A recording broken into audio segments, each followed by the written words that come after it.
Tiene una amplia variedad de presentaciones, de libros, de charlas, de instancias de música, tenemos exposiciones de arte, a las que están todos y todas invitados e invitadas.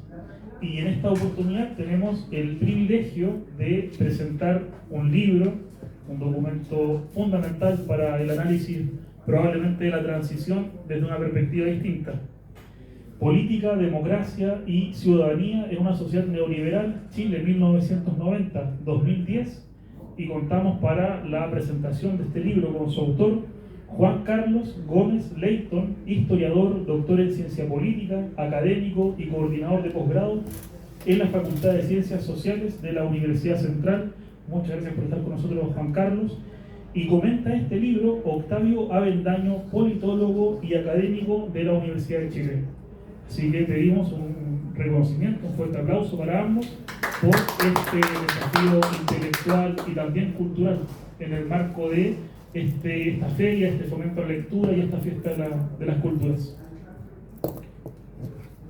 Muchas gracias, buenas tardes a todos y a todas. Me corresponde presentar este voluminoso trabajo y también aportativo estudio que recorre una serie de hitos que han marcado no solamente al proceso político chileno desde 1990 hasta el 2010 y años posteriores, sino que también lo que ha sido la transformación cultural, económica y social de nuestro país. Transformación que, como todos sabemos, se inicia en el contexto dictatorial y que se proyecta más allá del proceso de transición. El libro lleva por título Política, Democracia y Ciudadanía en una sociedad neoliberal. Constituye el primer tomo de tres volúmenes dedicados a distintos aspectos de lo que ha sido la transformación social y política en nuestro país. El énfasis acá está puesto en la transformación estructural, institucional, en la emergencia de ciertos actores. Se espera que uno de los próximos volúmenes esté dedicado principalmente al tema de la rebeldía o de la rebelión social y popular en el mismo contexto y sobre todo en el transcurso de las últimas 2 décadas, donde observamos una mayor emergencia de situaciones de conflicto y de nuevos actores que desafían tanto al sistema político como a el modelo neoliberal.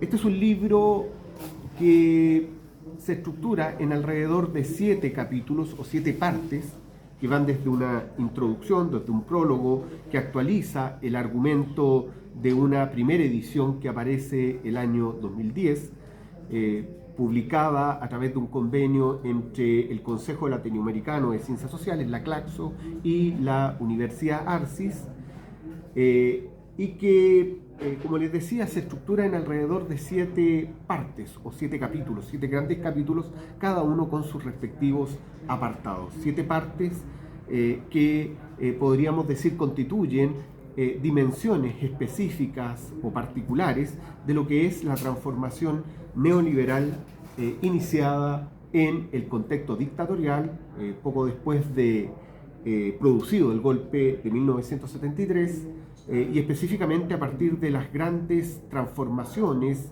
y modernizaciones neoliberales que se inician alrededor de 1975. Es un libro bastante voluminoso, muy documentado, que contiene alrededor de 507 páginas, con argumentos que se reafirman. No es un libro que se abra a distintos argumentos, sino que hay podríamos perfectamente identificar o reconocer una línea argumentativa que permite aunar cada uno de los capítulos o de las diferentes partes del libro. Este libro puede ser leído en clave sociológica, puede ser leído en clave politológica, una ciencia política más crítica, como es abordado incluso en uno de los capítulos por parte de Juan Carlos, su autor, y puede ser leído en clave histórica. Si es que lo asumimos desde una óptica o desde una posición más académica, puede ser leído en estas tres claves. Pero también existe y se observa una clara intención por parte del autor de ir más allá de la argumentación y de la reflexión académica. Es un libro que está pensado también en un público más amplio, es en ese sentido un libro que invita a la reflexión y a la discusión política, a partir de un agudo y sistemático análisis que hace de la sociedad chilena, de las características, de las configuraciones y de lo que ha sido el proceso de transformación neoliberal en nuestro país. En el prólogo, Juan Carlos utiliza un argumento que a veces tiende a ser cuestionado por una parte de la historiografía o por ciertos autores que ponen o que hacen hincapié principalmente en los factores de orden externo que explican el quiebre del sistema democrático y sobre todo el golpe de Estado. La intervención de Estados Unidos, de la CIA, de la ITT, es uno de los argumentos recurrentes para explicar lo que fue el colapso del sistema democrático, la irrupción por parte de los militares y la instauración de una dictadura que se va a extender por 17 años. En realidad, por parte de Juan Carlos hay un marcado énfasis, y comparto esta visión, de relevar los factores internos, aquellas fuerzas que hicieron posible la caída del sistema democrático y la irrupción política por parte de los militares, así como también aquellas fuerzas que intentaron llevar adelante un proyecto de transformación en el contexto de los años 60 y durante los años de la Unidad Popular. En otras palabras, podríamos decir que el golpe, y hay que reconocer que el golpe contó también con un apoyo importante de un segmento de la sociedad chilena. De otra forma, no se entiende la prolongación del modelo neoliberal, no se entiende la adaptación a este modelo neoliberal de un segmento importante de la sociedad chilena. Podríamos decir también que es muy importante tener en cuenta este tipo de argumentos para una comprensión más acabada de lo que ha ocurrido en la sociedad chilena y sobre todo si pensamos en proyectos de transformación estructural o de transformaciones más sustantivas en diferentes ámbitos de la sociedad chilena, como se vienen planteando antes y durante el estallido social en nuestro país. Quiero poner hincapié en tres aspectos de este libro. Por un lado, quiero destacar o describir a modo genérico los argumentos que se esgrimen en cada uno de los capítulos. Algunos de estos argumentos están planteados de manera explícita, hay otros elementos que están planteados de manera subyacente, pero que permiten una reflexión bastante crítica de lo que ha acontecido en la sociedad chilena o cómo se ha ido configurando la sociedad chilena desde mediados de los años 70 hasta nuestros días. Por un lado, destaco los principales argumentos que desarrolla Juan Carlos en los diferentes capítulos y apartados. Luego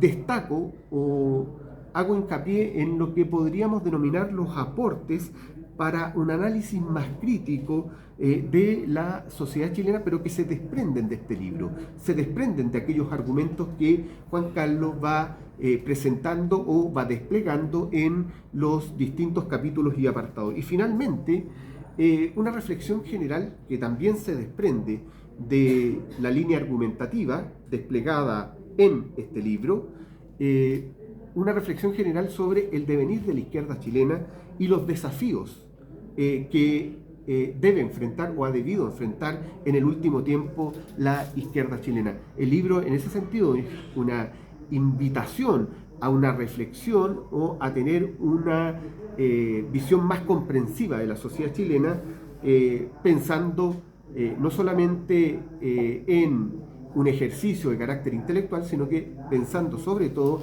en las posibilidades de intervención política en pos de transformaciones radicales o transformaciones profundas que permitan revertir algunas de las situaciones que se han proyectado y que son consecuencia de la instauración del modelo neoliberal en nuestro país. Quiero partir destacando dentro de los argumentos desarrollados por Juan Carlos en este voluminoso libro, que como señalé anteriormente son 507 páginas. Estas 507 páginas logran, digamos, contener una serie de elementos de carácter teórico, de carácter conceptual, de carácter histórico y también de carácter más empírico. Hay datos, hay alusión a procesos o a hitos históricos relevantes del siglo XX chileno y de lo que podríamos denominar experiencias o trayectorias más recientes. Y, por cierto, tanto la parte introductoria como sobre todo el primer capítulo aluden a ciertas experiencias históricas que marcaron el siglo XX en nuestro país. Hay una serie de experiencias históricas que son descritas en este primer capítulo y quisiera destacar algo que me parece muy relevante y que hemos tenido oportunidad de compartir a través de publicaciones distintas con Juan Carlos. La importancia que Juan Carlos le asigna a aquellos procesos que se inician a partir del año 67 o entre el año 1967 y el año 1973. Juan Carlos siempre enfatiza, no solamente en este libro, en este primer capítulo, sino que también en otros, como el de las fronteras de la democracia, que a partir del año 67 hasta el año 73, nuestro país experimenta el proceso de democratización más relevante. No solamente se asiste a el impulso de transformaciones estructurales bastante relevantes y bastante profundas, como la modificación del sistema hacendal, como la reforma agraria, como la sindicalización campesina, como la reforma educacional, la reforma universitaria, sino que sobre todo se asiste a un importante proceso de democratización que se va a expresar, además de estas transformaciones, en la irrupción de aquellos sectores que estaban excluidos y marginados: pobladores, mujeres populares,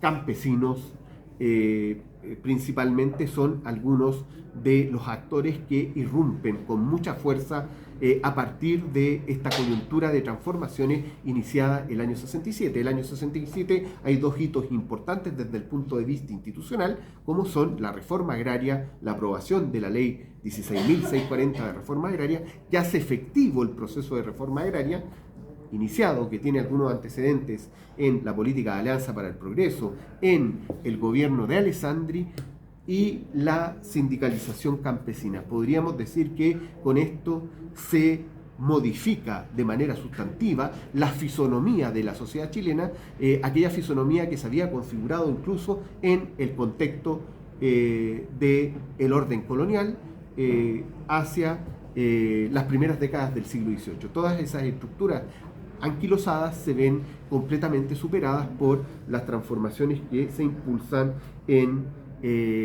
o a partir del año 67.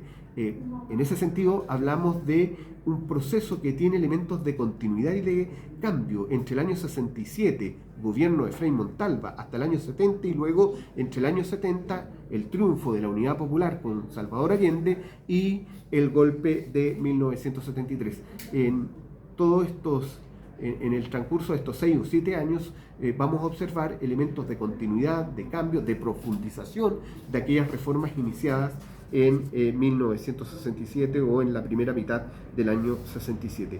En el capítulo segundo se realiza una ilustrativa caracterización de lo que ha sido el proceso o de lo que fue el proceso de transición y de, entre comillas, democratización. Digo, entre comillas, democratización porque siguiendo a algunos autores o algunas tradiciones politológicas, Juan Carlos se queda con esta idea de las democracias con adjetivo y desde luego la democracia chilena recibe un adjetivo, es una democracia de baja intensidad, es una democracia de carácter tutelada, es en ese sentido una democracia protegida, entre comillas, como lo plantea de manera directa el propio autor. Se da cuenta, se hace un balance de lo que fue la experiencia democratizadora o el resultado que tuvo consigo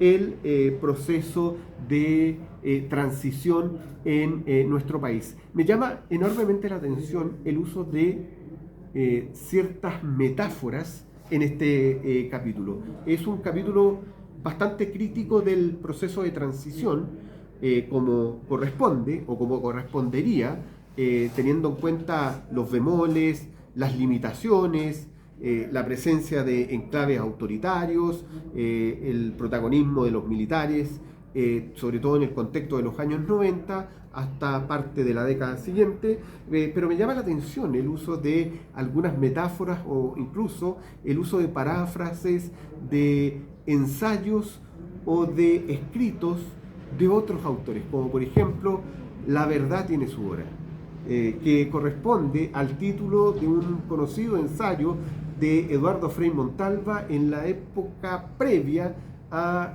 su irrupción como figura presidencial en nuestro país, así como también otras metáforas que por ahí aparecen como el nombre en vano, que me recuerda cierto autor de derecha que se dedicó en un determinado momento a publicar poesías vinculado al Centro de Estudios Públicos.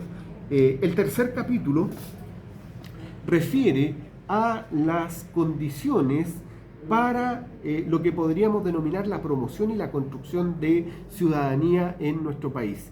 Creo que hay aquí un elemento bastante aportativo. El anterior o los anteriores son capítulos bastante aportativos, pero hay algo muy especial en este capítulo. Noto en Juan Carlos un énfasis por relevar todo lo que tiene que ver con la ciudadanización, sobre todo pensando en las limitaciones del proceso de transición y en los efectos que trae consigo el neoliberalismo. Entre otras cosas porque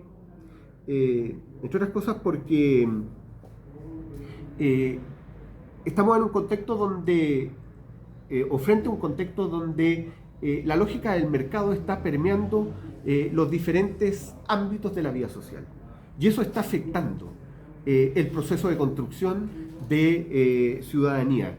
Estamos frente a lo que algunos autores denominaron una etapa donde el mercado adquiere centralidad y se transforma en el principal mecanismo de coordinación social, emulando un conocido ensayo de Norbert Lechner, 3 formas de coordinación social, cuando dice, acá estamos frente a un tipo de sociedad en la cual el mercado se transforma en el principal mecanismo de coordinación social. ¿Y qué significa esto? Que el mercado permea los distintos ámbitos de la vida social, incluyendo el ámbito de las relaciones humanas. Las relaciones humanas se mercantilizan, no solamente se mercantilizan los modelos organizativos, productivos e institucionales, no solamente se mercantiliza el mercado laboral, no solamente se mercantiliza la educación, la cultura, la ciencia y la tecnología, sino que también se mercantilizan las relaciones humanas, y eso influye o genera efectos nocivos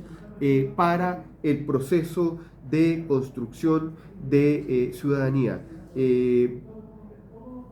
Apuesta por lo que podríamos denominar la construcción de una ciudadanía democrática, de una ciudadanía que permita recuperar ciertos derechos que se ven mermados no solamente como consecuencia de la experiencia dictatorial, sino sobre todo por esta permanente presión que ejerce el mercado en los diferentes ámbitos de la vida social. Lo dice de manera categórica, y cito directamente el texto. El principal desafío de los procesos de democratización, dice Juan Carlos, ha sido construir una ciudadanía democrática. Sin embargo, lo que ocurre bajo el neoliberalismo, en especial en países como Chile, fue que se, comillas, desnuda a la ciudadanía de su ropaje de derechos sociales y económicos como también políticos, y en cierta forma la deja vestida con tan solo algunos elementos de derechos cívicos. Vale decir, estamos frente a una ciudadanía bastante mermada, bastante debilitada, como consecuencia no solamente de las limitaciones del proceso de transición, sino también de lo que ha sido esta transformación neoliberal. Por ende, el ciudadano se tiende a refugiar en el ámbito de lo privado, en el ámbito de lo íntimo, debilitándose con ello la acción colectiva, la cooperación, la capacidad organizativa de los trabajadores y de los sectores populares. En ese sentido, vuelvo a insistir, se refiere a la importancia que cobra el fenómeno de la desafección. Él habla del partido de los no electores, de que se configura una suerte de partido de los no electores, y uno de los hitos relevantes en el marco de todo este arco temporal ocurre a partir del año 97. El año 97 marca un punto de inflexión desde el punto de vista de lo que había sido la trayectoria del sistema de partido derivado de la experiencia dictatorial o de la experiencia del proceso de transición.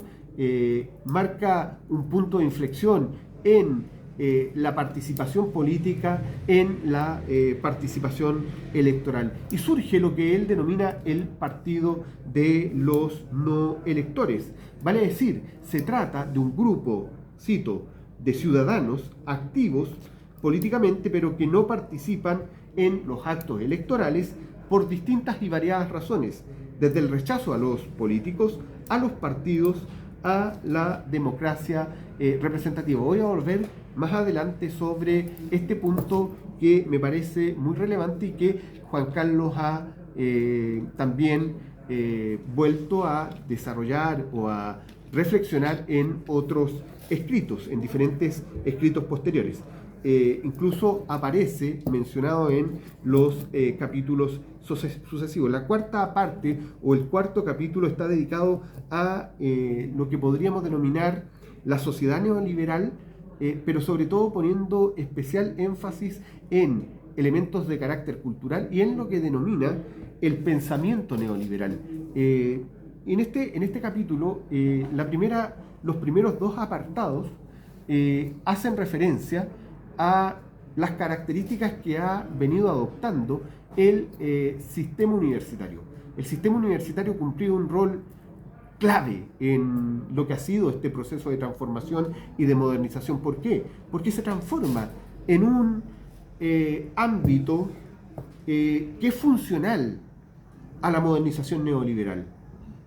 No es un ámbito que esté desafiando a la modernización neoliberal, sino que, por el contrario, con excepción de algunas instituciones, pensando en lo que fue la experiencia de la Universidad Arcis, la mayoría de las instituciones de educación superior lo que hacen es reproducir la lógica del sistema y en ese sentido se transforman en instituciones absolutamente funcionales a este tipo de modernización. Además que existe un fenómeno que aparece como consecuencia de la modernización neoliberal y que afecta a las universidades, pero que las universidades se terminan adaptando a ello.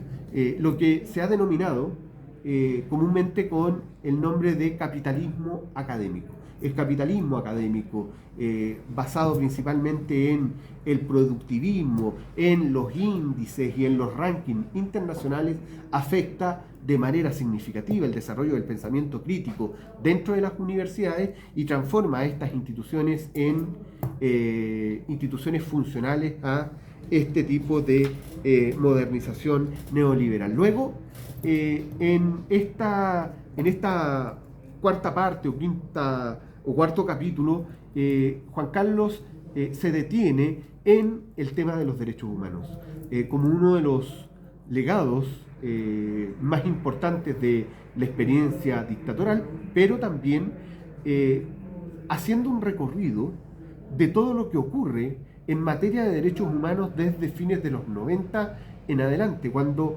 sectores de la derecha, especialmente de la UDI, Pablo Longueira, el propio Joaquín Lavín, se comienzan a acercar a las organizaciones de derechos humanos con una suerte de blanqueo de imagen del sector y en particular de sus propios liderazgos. Esta idea de apartarse de la figura de Pinochet o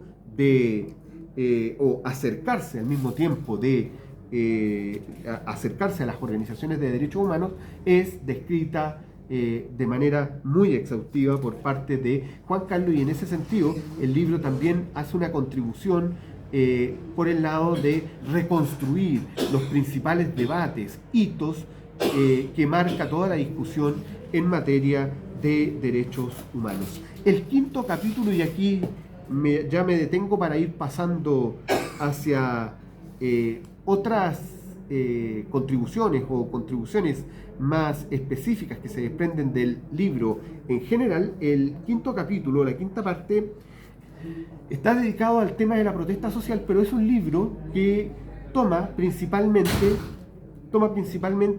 aquellos hitos que marcan el periodo comprendido entre fines de los años 90 y el año 2010. Ni siquiera hay alusión al movimiento del año 2011, sino que más bien hay alusión por las características de este periodo,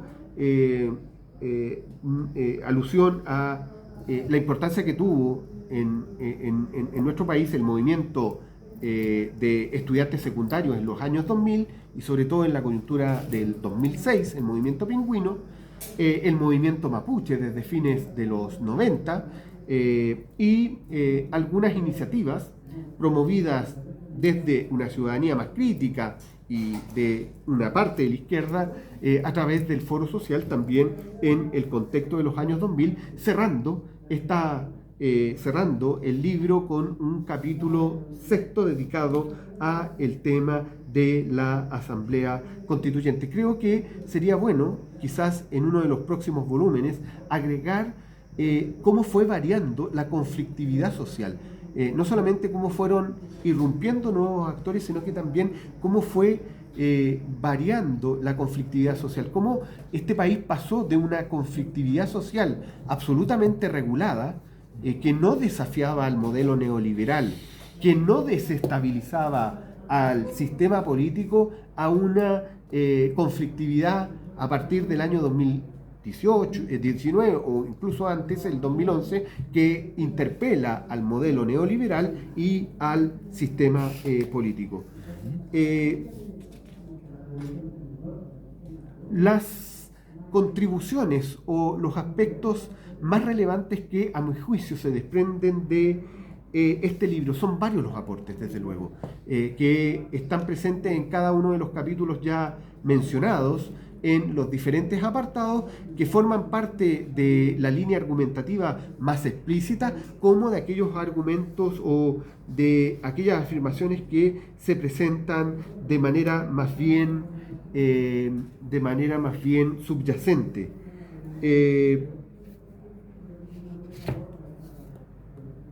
Es cierto que hay y en esto rescato un primer elemento de reflexión sobre lo que significa el fenómeno de la desafección ciudadana. Claramente, la desafección ciudadana tiene que ser interpretada como una interpelación hacia el sistema político. Juan Carlos lo plantea en esos términos, pero también es importante tener cierta cautela tomando en consideración dos fenómenos. En primer lugar, un fenómeno arraigado previamente, incluso previo a la experiencia dictatorial y que se exacerba con la experiencia dictatorial, de crítica a la política, en general, de crítica a la política, un apoliticismo, un discurso antipartido que vamos a observar en los años 40, en los años 50, que posteriormente, por las características que adopta el proceso político, ese discurso antipolítico, antipartido, tiende a desaparecer. Reaparece en el contexto dictatorial y se proyecta desde, podríamos decir, fines de los años 80 en diferentes o de diferentes formas, hasta incluso transformarse en un fenómeno más o menos transversal. Si pensamos en la erupción de figuras como Marco Enrique Ominami a partir del año 2009, si pensamos también en algunas organizaciones pertenecientes o que se integran al Frente Amplio, donde aparece con fuerza este discurso antipolítico, antipartido, esta idea de no ser de izquierda ni de derecha. En ese sentido, tendría cierta cautela, no obstante, el aporte que hace Juan Carlos al observar elementos de interpelación hacia el sistema político en esta ciudadanía desafecta o que se margina, sobre todo de los procesos electorales. Luego, se puede constatar en este trabajo que la sociedad chilena ha ido experimentando mutaciones muy relevantes. Y esas mutaciones han implicado adaptaciones. Por ende, hablamos, y Juan Carlos lo plantea, de una ciudadanía neoliberal, de una ciudadanía absolutamente de una integrada, de una ciudadanía absolutamente funcional, acrítica a el neoliberalismo y todos sus efectos. En ese sentido, creo que es importante tener en consideración que hay cambios que son intencionados y cambios no intencionados. La sociedad chilena ha experimentado una serie de mutaciones y de cambios no intencionados que ha obligado a su adaptación. ¿Dónde se observan esos cambios no intencionados? En el ámbito de la estructura demográfica, en el ámbito económico y productivo, en el ámbito de la transformación tecnológica, de las nuevas formas de comunicación, incluso en el ámbito de los patrones de consumo. Hay cambios intencionados, claramente, pero también hay cambios no intencionados que la sociedad chilena simplemente tiende a ir asimilando. Para quienes trabajamos en el ámbito de las ciencias sociales, habría que destacar de que estamos frente a modelos de sociedad que también han ido mutando de manera significativa. La sociedad chilena de los años 70, de los años 80, no es la misma a la sociedad chilena de los años 2020 o 2024. Hay una transformación sin precedentes, y esa transformación obedece a dinámicas locales, a procesos que son endógenos, pero también a dinámicas, digamos, que son de carácter global. Y esto invita a un tipo particular de reflexión sobre el uso de ciertas categorías, partiendo por la propia noción de sociedad. Creo que para las ciencias sociales en general, no solamente para la sociología, sino que también para otras ciencias sociales, hay un desafío importante respecto a reconocer aquellos elementos que configuran y que constituyen actualmente a la sociedad. Porque venimos de una ciencia social donde inicialmente, en el contexto de la segunda mitad del siglo XIX, cuando surgieron las ciencias sociales, se planteó como obvio la existencia de la sociedad. Y la sociedad, o la idea, la noción de sociedad, se emuló a la idea de Estado-Nación.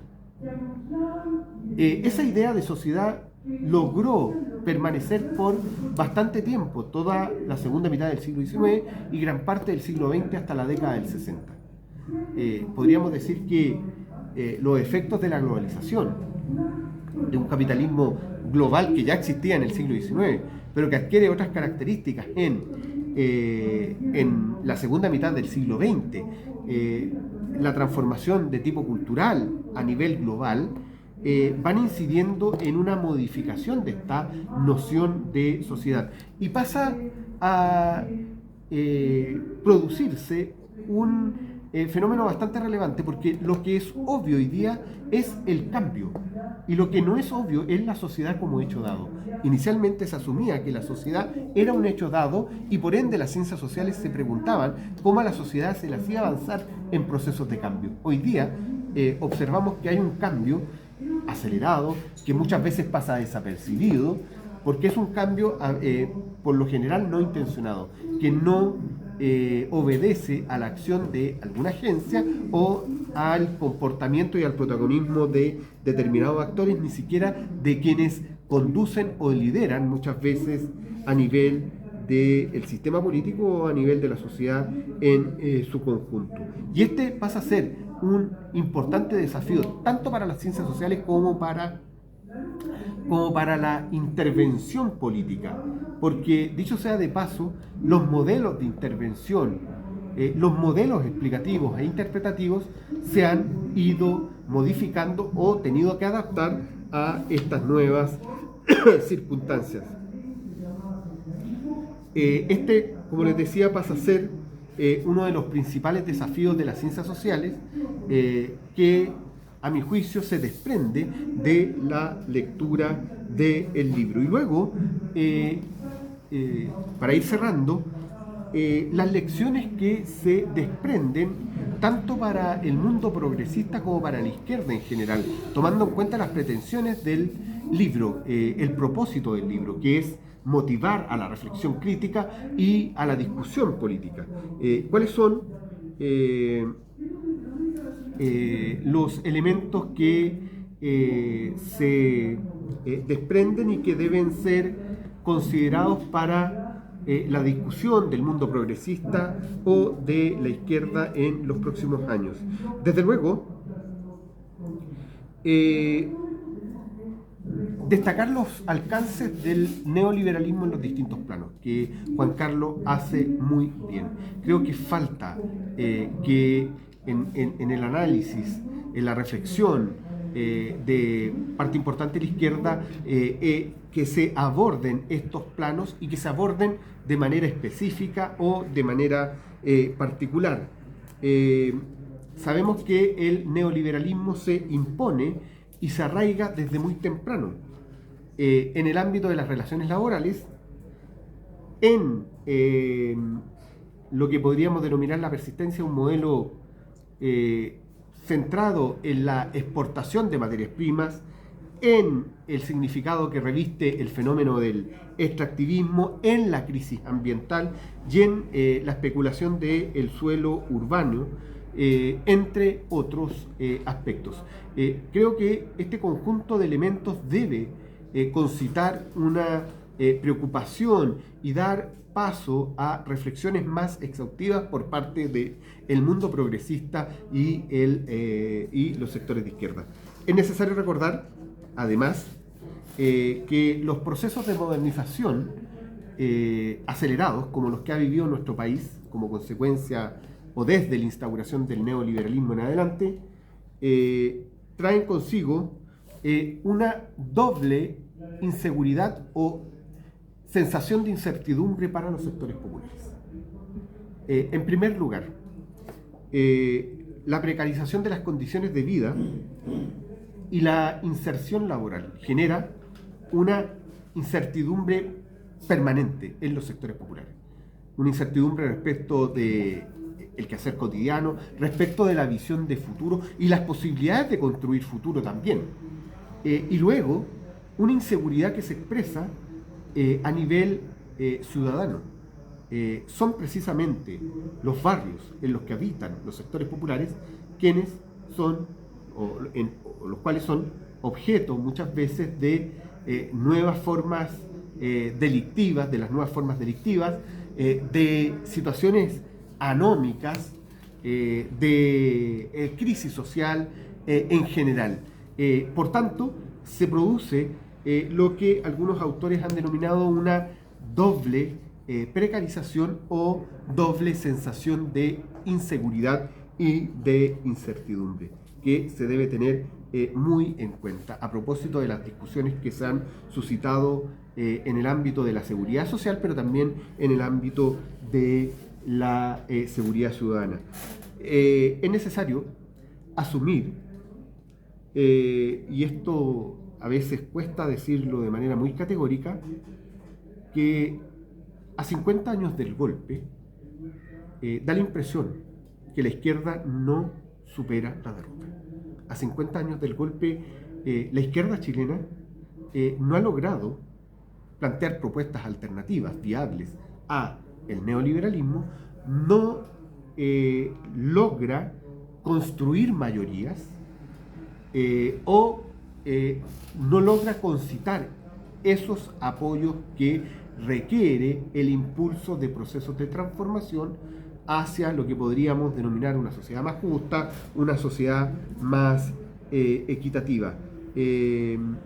Por tanto, es importante traer a colación esta realidad que está afectando no solamente a la izquierda chilena, sino que a una parte importante de la izquierda latinoamericana, incluso de la izquierda europea, que se ha visto desplazada en el último tiempo por la derecha más radical o la extrema derecha en diferentes países europeos, que no logra ofrecer una alternativa o no logra ofrecer certeza a los sectores populares frente a una serie de desafíos, frente al aumento de la complejidad que experimenta la propia sociedad contemporánea. Por tanto, ese es también un elemento importante a tener en cuenta y que se desprende de la línea argumentativa o de las líneas argumentativas que están desarrolladas en el libro de Juan Carlos. Pasa a ser muy relevante resignificar para la construcción o la elaboración de propuestas alternativas, significar la vida material o el ámbito de la materialidad, el ámbito del trabajo, de la producción, descuidado en los últimos años por parte de la izquierda, debido al énfasis que se le ha dado a los discursos de carácter más identitarios, que apuntan a promover nuevas formas de participación y de acción colectiva, pero descuidando aquello que fue propio de la izquierda, la preocupación por los trabajadores, los sectores más postergados, el ámbito de la pobreza y la precarización laboral. Por último, destacar también y considerar algunas experiencias latinoamericanas en las cuales se ha logrado combinar, sin que se genere contraposición, democracia representativa con democracia directa. La experiencia uruguaya en ese sentido es bastante relevante y a veces se rescata poco en comparación con otras experiencias de la izquierda latinoamericana. Pero tenemos un modelo político o una experiencia de construcción y al mismo tiempo de transformación en la cual se avanza combinando democracia representativa y democracia, democracia directa. Es la única forma a través de la cual se puede pensar en una defensa del sistema democrático, rescatando un elemento que es esencial para el sistema democrático, que es la capacidad para procesar conflictos. La capacidad para procesar conflictos y promover procesos de transformación sin que eso genere desestabilizaciones para el sistema democrático. Recordemos que hoy no solamente existe una amenaza real de avance de la extrema derecha en torno a la posibilidad de desplazar a las izquierdas, sino que también existe una amenaza real frente al propio sistema democrático. Lo que está en juego en los próximos años es muchas veces la sobrevivencia del propio sistema democrático. Por tanto, superar situaciones deficitarias del sistema democrático, tomar en consideración estos elementos para la propia izquierda, para la construcción de proyectos alternativos, pasa a ser primordial en la sociedad chilena. Muchas gracias.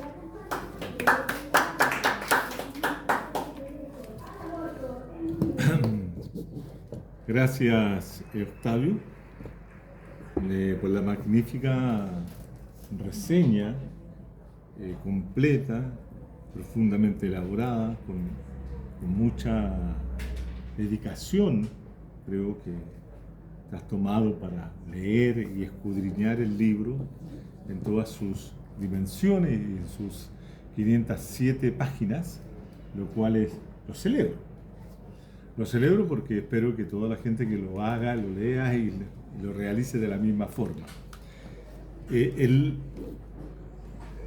Después de esta magnífica charla que nos ha dado Octavio, cuyo pretexto fundamental ha sido la presentación del libro, creo que es una charla porque no solamente reseña aspectos y dimensiones de los distintos capítulos o apartados que tiene el libro, sino que también nos plantea desafíos tanto investigativos como políticos para la reflexión del actual presente como también del futuro. Dicho esto y agradeciendo aquello, quiero decir 2 o 3 cosas con respecto al libro, que es lo siguiente. En primer lugar, este es un libro que pertenece a una trilogía. Por ende, este es el primer tomo de una trilogía dedicada a escudriñar, a examinar, a analizar, estudiar lo que yo denomino la sociedad neoliberal chilena. Y este primer tomo es una recopilación de diversos artículos, diversos estudios que yo realicé entre el año 1990 y el año 2010. Por lo tanto, se cierra justamente con el triunfo del gobierno de Piñera para asumir el primer gobierno de la derecha después de mucho tiempo de llegar al poder a través de las urnas, porque la última vez que habían llegado había sido en 1958, con el triunfo del empresario industrial Jorge Alessandri Rodríguez, y la derecha vuelve al poder en términos electorales en 2010, ¿cierto? 99-2010, con la llegada de Sebastián Piñera, que era un representante del capital mercantil financiero, especulativo. Por lo tanto, ahí, si ustedes ven, los 2 representantes del capital están marcando la diferenciación y el grado de transformación que había experimentado la sociedad chilena en esos 50 y tantos años que habían pasado, del 58 hasta el 2010. Por lo tanto, este libro reseña ese periodo. El segundo tomo, que por ahí es dar el editor de Escaparate, está comprometido para que salga a finales del mes de mayo, trata el periodo que va del 2010, justamente del ascenso de Piñera al gobierno, hasta el 18. Es decir, frena, lo paro, justo antes de la revuelta. Y es el tomo que yo dedico al bicentenario, Chile en el bicentenario. ¿Y por qué? Porque curiosamente Chile recibe el bicentenario, cumple sus 200 años, con un gobierno de derecha, que es Piñera, el primer gobierno de Piñera. Entonces es curioso porque la oligarquía ha estado en los dos centenarios en el poder, en 1910 y en el 2010. Bueno, pero el proceso de cambio que se vive, o mejor, más que de cambio, de inflexiones, de grietas, de ruptura, de crujimiento de todo el armazón hegemónico, dominador, que se había estructurado desde los años 90 al 2010, comienza a crujir justamente el 2010. Y lo hace primero con un terremoto, el terremoto de febrero del 2010, y después con el gran terremoto estudiantil del año 2011, que agrieta, que produce grietas, que produce ciertos daños a lo que es la dominación hegemónica neoliberal. Pero no la quiebra, no la bota, no se derrumba como sostuvo nuestro amigo Alberto Mayor. No lo derrotan, no se cae. Posteriormente del 11, bueno, analizamos todo eso. Viene la erupción del movimiento No Más AFP, después viene la erupción del movimiento de mujeres, que van haciendo nuevas grietas. El movimiento portuario, etc. Son nuevas formas de la protesta social y política que se genera en ese periodo. Hasta la ruptura, la gran ruptura, o lo que intenta ser una gran ruptura, que es octubre del 19, que todos lo conocemos como el estallido social, otros lo llaman, ¿cierto?, una revuelta, una rebelión. Yo le llamo revuelta porque no alcanzó a ser rebelión y tampoco fue un periodo pre-revolucionario como algunos otros sostuvieron. Fue una revuelta que tuvo distintas dificultades para convertirse en algo mayor, pero ese es el tercer tomo. El tercer tomo está dedicado, se llama nada menos de esta forma, La sociedad neoliberal en rebeldía. Chile 2019-2023. El fracaso de una ilusión. Y la portada tiene un cartel que dice: el neoliberalismo nació en Chile y muere en Chile. Y ese es el fracaso, porque no hemos cambiado el neoliberalismo.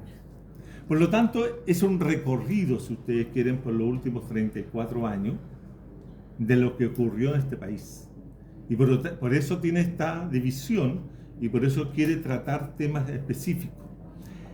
Yo no iba a sacar la primera edición de este libro, o sea, la segunda edición de este libro, cuando todavía estaba todo el proceso de cambio, cuando estaba todo el proceso, la efervescencia de lo que se decía la ruptura con el neoliberalismo, porque se planteaba de que el neoliberalismo estaba casi en el suelo y que éramos la sociedad que se estaba emancipando del neoliberalismo. Incluso salieron algunos libros en la cual trataban la revuelta y que se referían a este libro y a otros, diciendo que nosotros, los que habíamos dicho que era una sociedad neoliberal asentada, estábamos profundamente equivocados. Entre ellos Mulián y otros, ¿cierto? Cito a Mulián porque es más conocido, y por supuesto estaba la primera edición del mío. Cuando todo fracasó, yo dije, no, este libro tiene que salir. Tiene que salir, ¿por qué? Porque aquí está la clave, si ustedes quieren, para explicarse por qué fue derrotada el primer proyecto constitucional en septiembre del 22. Porque justamente yo hice el primer recorrido, la primera descripción, puse la atención a lo que se había referido a Octavio con respecto al partido de los no electores. Y los partidos de los no electores eran un tremendo bolsón que se fue formando de ciudadanos y ciudadanas en el país, que algunos leían como que ahí estaba el activo democrático, que ahí estaba la reserva democrática, y que toda la gente que no votaba era esencialmente personas que no rechazaban el sistema político que se había instaurado a partir de los 90. Y yo ya planteé en este libro, en un capítulo específico, que no era así, sino que había un grupo dentro del partido de los no electores que eran no políticos, ciudadanos neoliberales no políticos, que eran los que rechazaban toda la política y rechazaban cualquier tipo de partido, rechazaban cualquier cosa que oliera a representación política, porque ellos partían que la política era lo peor que les podía pasar. Y por lo tanto, se marginaban de ella, vaciaban el sistema político. Y cuando se decretó en el 2012 la posibilidad de que los que estaban inscritos no fueran a votar porque era voluntario, piensen ustedes qué es lo que pasó. Esa elección del 12 fue la que registró la mayor cantidad de abstención, el 65%. Votó el 35% de la masa electoral. Porque se liberaron de esa obligación y se unieron a todos los abstencionistas que ya sabían cómo se manifestaba la abstención antes. La abstención era la no inscripción de la gente. Entonces, ¿qué es lo que hacían muchas veces los analistas políticos, conforme con el sistema, analizaban la abstención que se producía en la votación. Ah, no, sí, votaron el 80% de los inscritos, votaron esto, pero no consideraban aquel bolsón que no se inscribía. Por lo tanto, para ellos ese era el activo de ciudadano, pero ya se estaba incubando este gran bolsón. Y por lo tanto, para explicarse por qué gana, y eso lo explico yo en el tomo 3, por qué gana el rechazo con el 62% el 22 de septiembre, es justamente porque le vienen a cambiar las normas con las cuales muchos ciudadanos neoliberales se habían desarrollado desde los años 90 en adelante, inclusive a partir del 2005 con la reforma constitucional del 2005. La constitución política para la izquierda, para muchos de nosotros de izquierda, nos molestaba, pero para la gran mayoría de los jóvenes y formados durante la democracia, no les molestaba. Todo lo contrario, era el lugar donde ellos se estaban realizando y se estaban constituyendo. Por lo tanto, no la querían cambiar a pesar de ese 82% de gente que votó que querían cambiarla. Pero ¿por qué gana eso? Y hay la explicación que también lo doy en el tomo 3, pero aquí está el origen.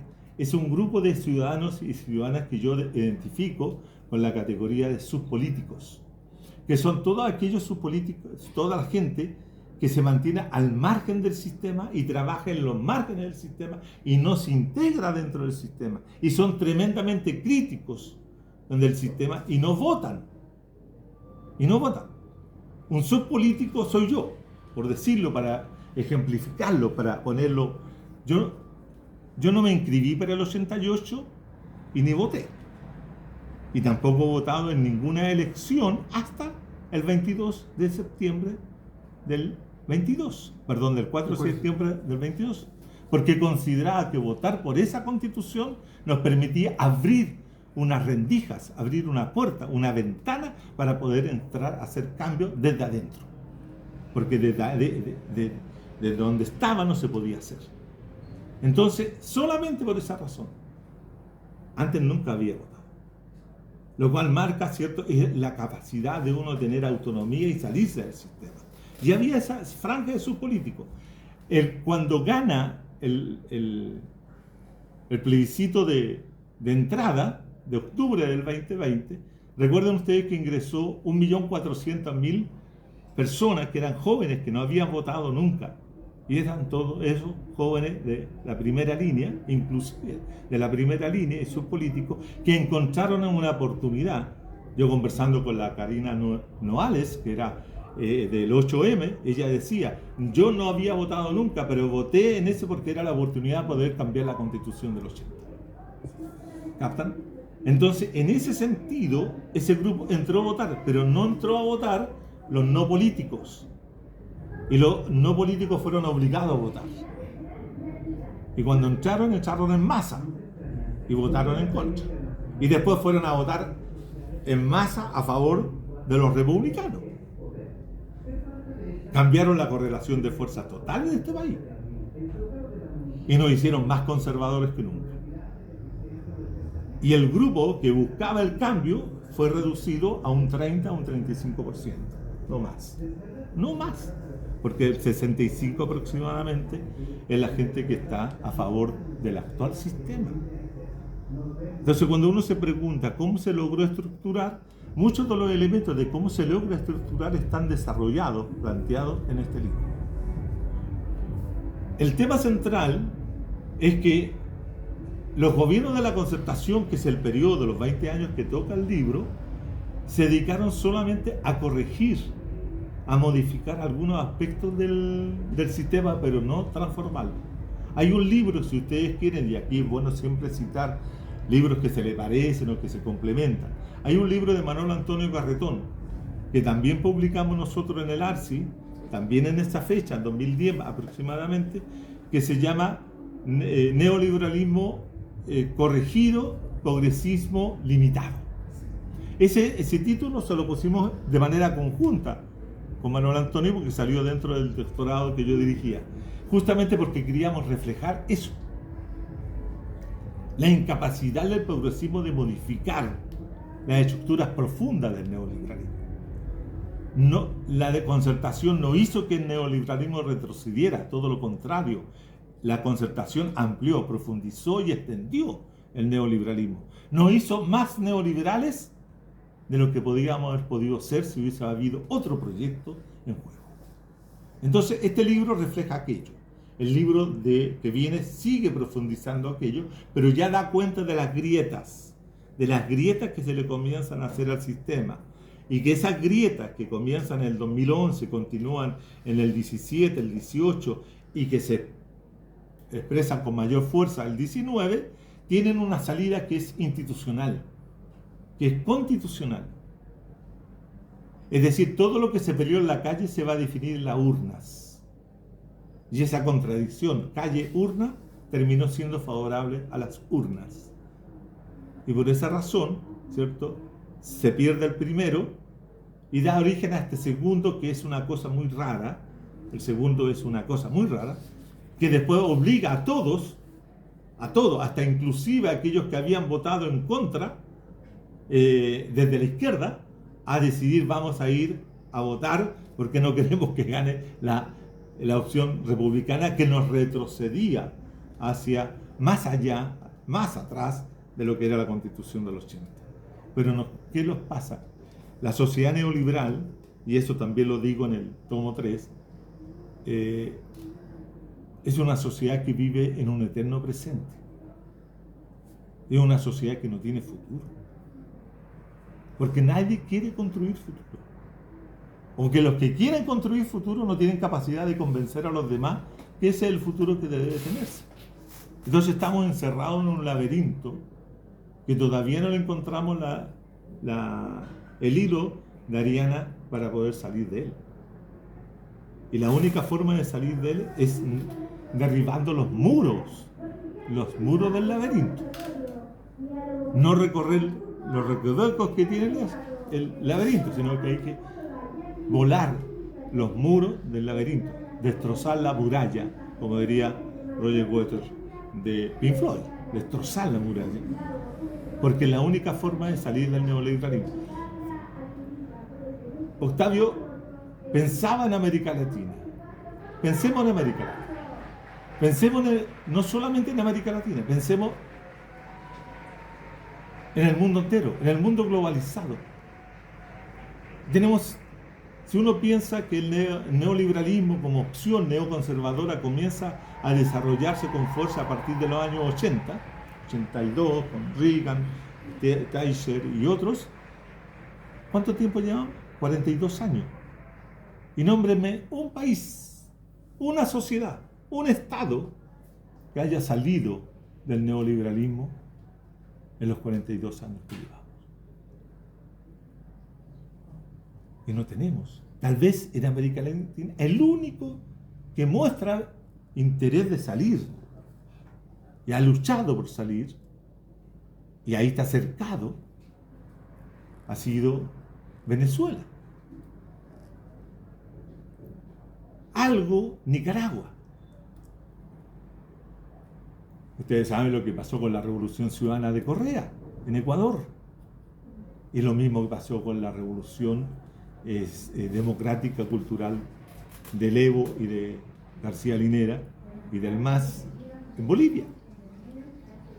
No ha habido ningún país de América Latina, salvo, insisto, quizás Venezuela, con la tremenda crisis humanitaria que eso significa, intenta salir del neoliberalismo e incluso salir del capitalismo. Entonces, pensemos que aquí hay un problema de construcción de alternativas. La crisis del socialismo real, que tampoco la hemos analizado en profundidad, porque tampoco la pensamos por qué el socialismo real, la Unión Soviética y todo lo demás se derrumbaron en un momento determinado. Hay un silencio sepulcral sobre aquello. Las ciencias sociales abandonaron cualquier posibilidad de analizarlo, ¿cierto? Se vino abajo, pero eso también significó que la alternativa social se vino abajo. La socialdemocracia se vino abajo. Entonces, cuando tenemos estas arremetidas de las derechas es porque lo hacen sobre la base de una ausencia de izquierdas. La democracia argentina, ustedes saben cómo está la democracia argentina, la democracia brasilera, la democracia chilena, son democracias limitadas fundamentalmente, y es una tesis que está hoy desarrollando, es una democracias, tanto la argentina, la brasileña, incluso la uruguaya, que a mi amigo acá le gusta tanto, son democracias que son menos democracia de lo que eran hasta 1973, en términos comparativos. ¿Por qué? Porque esas democracias previas al 73 o previas al 64 en el Brasil eran democracias que tenían izquierdas estructuradas, combatientes, que levantaban proyectos de sociedad alternativo. Hoy día no tenemos izquierda, en Argentina no hay, en Brasil poco y nada, en Uruguay tampoco, y en Chile todavía no andamos buscando, como dice el compañero, no nos hemos recuperado de la derrota. Tenemos democracias neoliberales, tenemos izquierdas neoliberales. Yo aquí también hablo de la izquierda neoliberal, que son todas aquellas que asumieron de que el mercado era un buen asignador de recursos. El Partido Socialista de Chile renunció a plantearse la transformación del capitalismo y reconocer los mecanismos de mercado, y lo dice en el último congreso de principios de los 90, 91, reconoce al mercado como asignador de recursos. Entonces no tenemos izquierda, anticapitalistas y antineoliberales. Ese es el drama de las democracias y por ende de las sociedades neoliberales, y por eso yo tengo el temor, como lo decía también en la mañana, en otra charla que tuvimos la oportunidad de participar, de que si no entramos a frenar toda esta transformación, toda esta estructura de dominación, y hacemos que las grietas se transformen en socavones en derrumbe de la muralla dominadora, vamos a tener neoliberalismo por otros 50 años más. Y eso sí que, nosotros ya no vamos a estar, así que lo más probable es que nuestros hijos, otros nietos y los míos estén sentados aquí mismo haciendo algo similar. Pero ese es el destino que nos queda si no enfrentamos. Este libro justamente quiere ser reflexivo en ese sentido. Y termino. Este libro es una producción de Escaparate, conjuntamente con un centro de investigación en procesos políticos y sociales, CIPSAL, que es un centro que yo he constituido y que hemos desarrollado ya varios libros. Ahí en el stand de Escaparate tenemos una alianza editorial en la cual ya hay otros libros, como por ejemplo, ¿Qué pasó con la revuelta?, del 2019, que es un libro que yo diría que es ya un libro de culto, porque en el año 21 que fue publicado, a partir de la contribución de otros 3 marxistas chilenos, como es el caso de Rafael Agacino y Igor Goikovich y Correa Camiroaga, Guillermo Correa Camiroaga y yo hicimos una serie de predicciones. En ciencia política, por lo general, nosotros nos enseñan que no tenemos que hacer predicciones, pero nosotros lo hicimos y no nos equivocamos. Nosotros dijimos que el proceso constitucional era un encierro electoral donde la alternativa popular iba a perder. Y perdió. Y nos quedamos donde mismo. Porque si el cambio en Chile giró en 360 grados. Partimos de aquí, dimos la vuelta y que llegamos al mismo punto. Así es la vida. Bueno, yo ahí en el stand de Escaparate está otro libro también que es interesante, que es de Paraguay hoy, un autoritarismo persistente, que también explica por qué Paraguay, a pesar de las transformaciones vividas con el gobierno de Fernando Lugo, no logró quebrar la tradición autoritaria del Paraguay. Así que yo les invito a conocerlo. Como dije en la mañana, estamos en una sociedad neoliberal donde desgraciadamente todo se vende y todo se compra. Así que el libro está a la venta ahí. Les agradezco la paciencia, les agradezco su presencia, y sobre todo su presencia, de escucharnos y haber tenido la oportunidad de escuchar la excelente charla del doctor Octavio Avendaño, profesor de la Universidad de Chile, director de la Escuela de Sociología. Ya lo estaba invitando a la ciencia política, ¿no? Pero entonces le quiero agradecer su amabilidad de haber estado acá con nosotros. Gracias a todos.